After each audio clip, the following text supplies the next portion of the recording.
Yo, what's going on, everybody? It's Conka here, and we're doing a Cut the BS review on Back 4 Blood.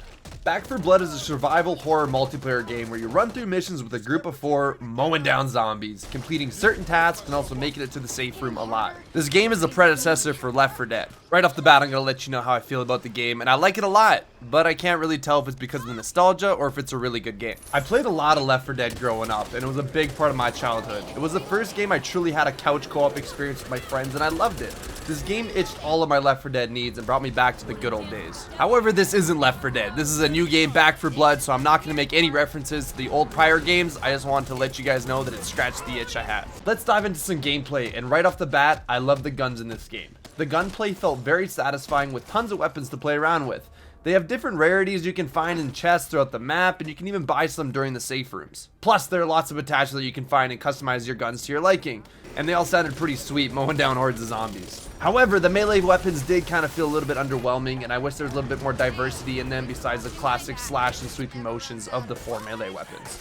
Upgrading your guns is almost crucial for later game encounters, as the game isn't entirely a cakewalk. It's actually pretty tough at times. The campaign is pretty lengthy and, well, it's decent. There were tons of levels to play, and they ended up recycling some of the levels, which I was not a fan of.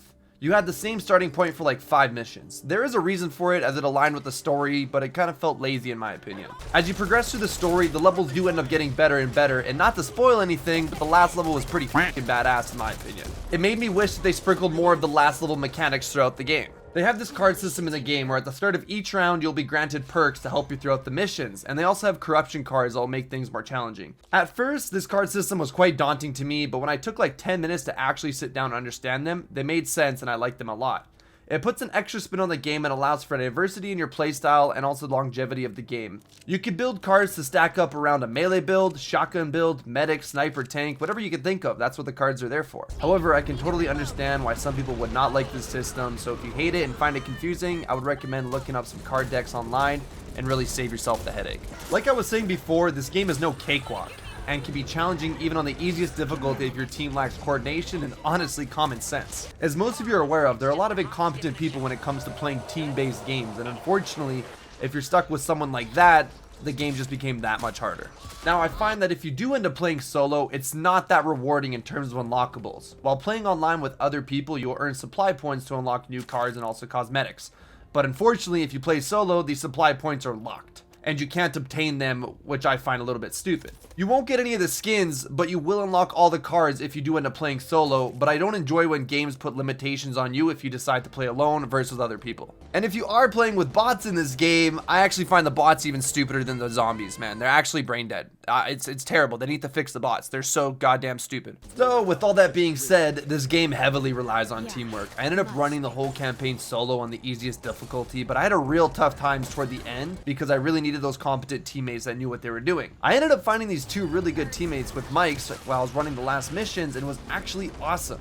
We ended up beating the campaign and starting another run through on veteran difficulty, but it was still really tough. One of us was a medic, the other person used shotguns, and the other one used ARs. There was synergy, and that's truly what this game is based off of. Now trust me, I'm a big solo gamer. I try to avoid playing with randoms anytime I get, but this game is significantly more fun when you have the right squad to play with.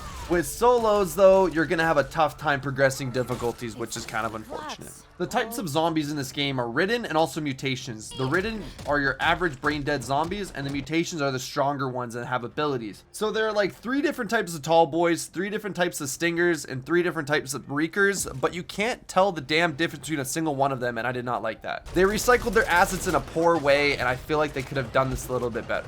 It really just felt lazy in my eyes at the end of the day. There are a few extra mutations that stand on their own, such as a zombie that puts you in their nutsack. That's basically all I'm gonna say, but you're gonna see them later on in the game if you play it. Now, Back 4 Blood does have a PvP mode called Swarm Mode, but honestly, I was severely disappointed by this PvP mode. It's a 4v4 PvP mode where you need to survive waves of zombies where one team are the cleaners and the other team are the mutations. The maps were a bit too small and condensed, and I found it got boring very quickly. Now, to wrap up this review for all of you, I did enjoy this game a lot, and it brought back a lot of nostalgia from the Left 4 Dead series. The general gunplay is very fun for a co-op survival horror game, and this game is incredibly enjoyable with some friends. However, I don't really think this game is designed for solo play, and also the PvP is severely underwhelming at this current state. P.S. Something else I forgot to mention, I also found the weapon skins and the player skins also underwhelming in its current state. I think they're going to be adding more later on, but they're just kind of dry right now. Thank you guys so much for watching this Cut the BS review. Review so short that you can watch while taking a shit. Take care, everyone. Peace.